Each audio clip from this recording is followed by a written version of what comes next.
Welcome back, grade 12s. In the previous videos, we saw how do we factorize an expression, and then we saw how do we solve for x, right, when the expression is then connected with an equation, okay? Another way that we can be asked a question of solving for x is basically taking the expression and then putting it into an inequality, okay, which is exactly the example that we're going to be looking at right now. Okay, so right over here, pay attention to what you are doing in mathematics all the time. Okay, notice that the equal sign that we used to have over here has now been substituted with an inequality sign. Okay, so while previously we were looking for the x values, right, that when we substitute them into the expression, we got an output of 0, right?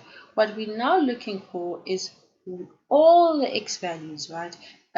With inequalities, you get a range of x values, okay? We're looking for all the x values such that this expression, right, is less than 0, okay? So in other words, we want to know when is this expression, okay? So we want to know when is this expression? When is 6x cubed plus x squared minus x less than 0? Okay. Now one way that you can solve this is to use a number line, okay? And another way is to actually take a graphical approach to this, okay? Usually the graphical approach is much easier and it makes more sense to more students, okay? So let's actually use the graphical approach over here, and by graphical it means that what we need to do is that we need to graph this right over here. Okay, so if we want to graph this, we just need to change it into a function. Okay, so we're going to say let f of x equal x cubed plus x squared minus x. Okay, now this is a function, so now we can actually graph it. Okay, so in order to graph a function, right, we know that one of the most, or two of the most essential things is the x-intercepts of the function, right, and the y-intercept of the function. Okay, so if we don't complicate things too much, we basically know that these are the two things that we need, right? Basic things that we need whenever we want to quickly have a sketch of a function. Okay, now let's put things together. When we actually want to find the x-intercepts of a function, we actually need to factorize. Okay, that's the whole reason why we factorize an expression, right? Because if you factorize an expression, then it will assist you to determine the x-intercepts of the function. Why is that so? Well, that is so because whenever you're looking for the x-intercepts of a function, right, we always say that we let y equal to 0, okay? And in this case, our y is the same thing as letting f of x equal 0.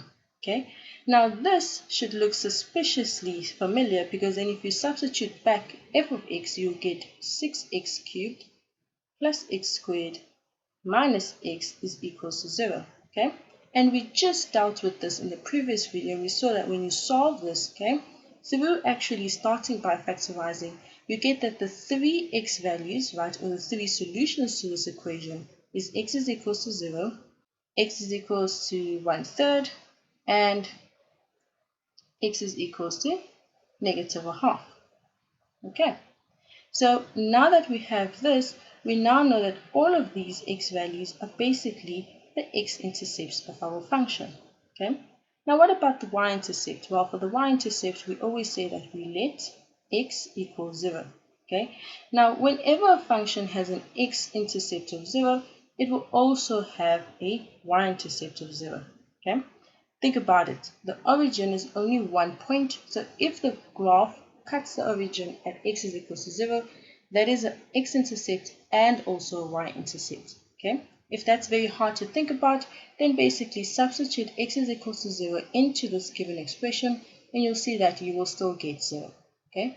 So we have a y-intercept at the point 0, 0. Okay? So let's just write this out.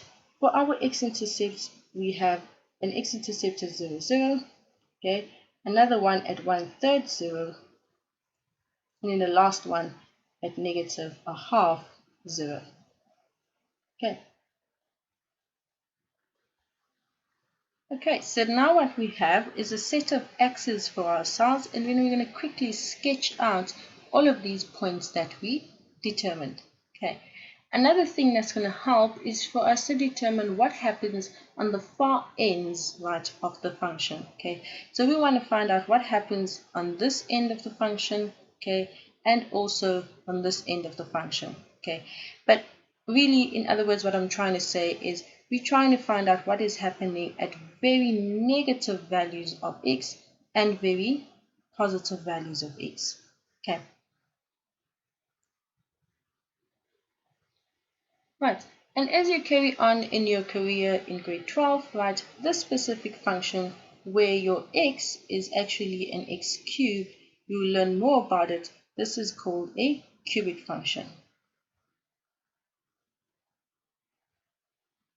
Okay, now since we don't really know a lot about the cubic function so far, all that we're going to do is we're going to basically test what happens to the function when you have very negative x values and what happens to the function when you have very positive x values. Okay, and that we can simply do on our calculator.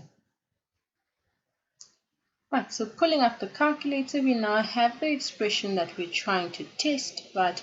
Or rather, let's talk about the function that we're trying to test on screen. Okay, now we're going to put in, okay, a very negative x value, right?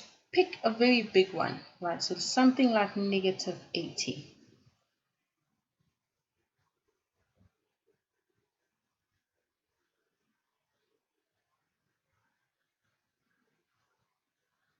Okay, and if you press equal, you see that you get a very negative y value, right?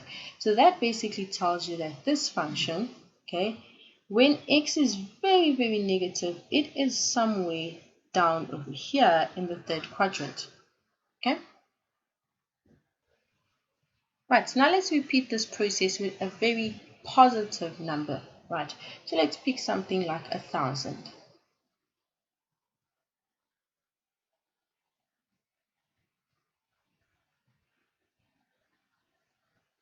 Right? You see that you get a very big positive y value as an output. Okay, so that basically then tells you that when x is very, very positive, your function is somewhere on this side, right, of the Cartesian plane, basically in the first quadrant. Okay, so now we know that the first x value that we need to cut, okay, is going to be negative 1/2, right? So coming from this point, we have to go towards the x axis, right, in order to cut at negative 1/2, right? This is going to be rather exaggerated, but this is a sketch. Okay, so we're going to go up until we cut the x-axis at negative 1/2. Okay, now notice something. We know that our next x-intercept, right, has to be this x-intercept here at 0. Okay, so which means that even though we are going up, right, in order to cut the x-axis, we can't carry on, right, blindly just moving up, because we have to come back to 0, right? So which means that the function is going to do something like a parabola. It's going to go up, but then somewhere along the line, it's going to come back down. That allows it to cut again here at x is equals to 0. Okay. Alright, so now that we have that done, right, notice that if we then carry on downwards, we can't just mindlessly carry on moving downwards, because we know that the function ends up at this point at the top over here. Okay, and plus we still need to cut the x-axis at 1/3 again, right? So we have to come down, but somewhere along the line we have to turn around and go towards that point. Okay, so this is now a sketch of our function f of x. Okay, we don't have to worry about how high up the function goes or how low it goes over here, because these 2 points, right, these 2 points here, which we are later on going to define as the stationary points of the function, right, these 2 points don't have any impact in solving this question, which is to find out when is this function less than 0. Okay. Right, so the only thing that's left for the sketch to be a little bit more accurate is for us to label all of these x-intercepts, right? We know that this one is the origin 0, this one is at negative a half, and this one is at 1/3. Okay, this is good. This is progress, right? So now we're going to use the graph, right, and answer this question. Okay, so if we go back over here, right, we have the questions: when is 6x cubed plus x squared minus x less than 0, right?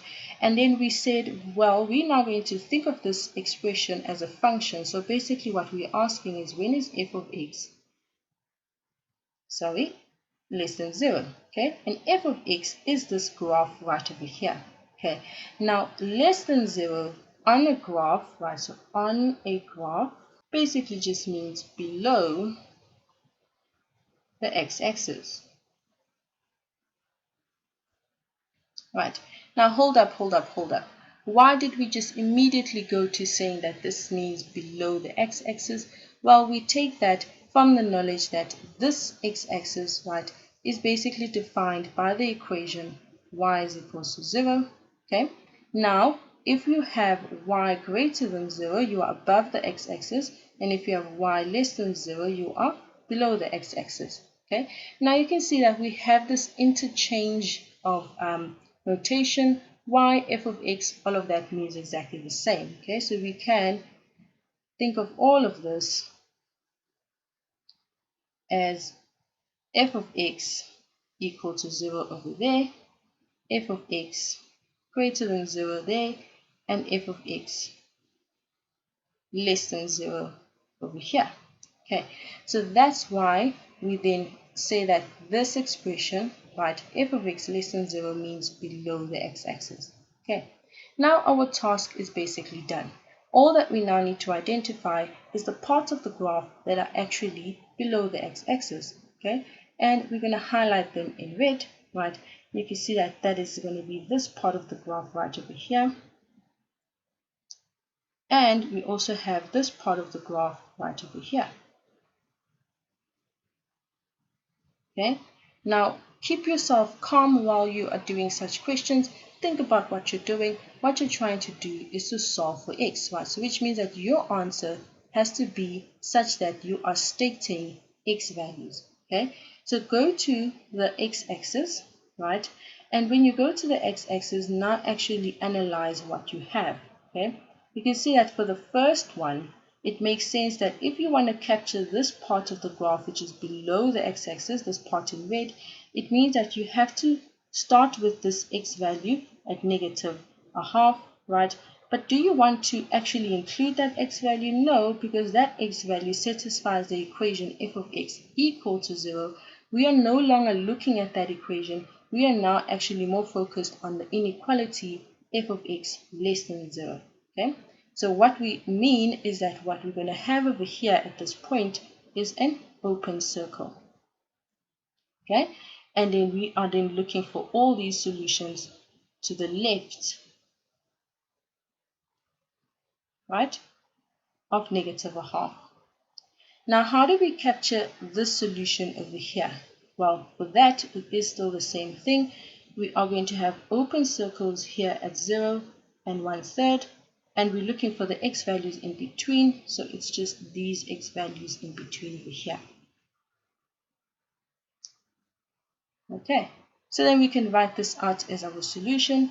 The first solution is going to be all x values less than negative a half. Okay, so all the x values less than negative a half produce the part of the graph which is below the x-axis. The second solution is right over here, where we have all the x values, right, which are greater than 0 but less than 1/3. Those also produce, right, the part of the graph which is below the x-axis. Okay. Another way that you could have come to this conclusion or written down this conclusion is using something that we call interval notation.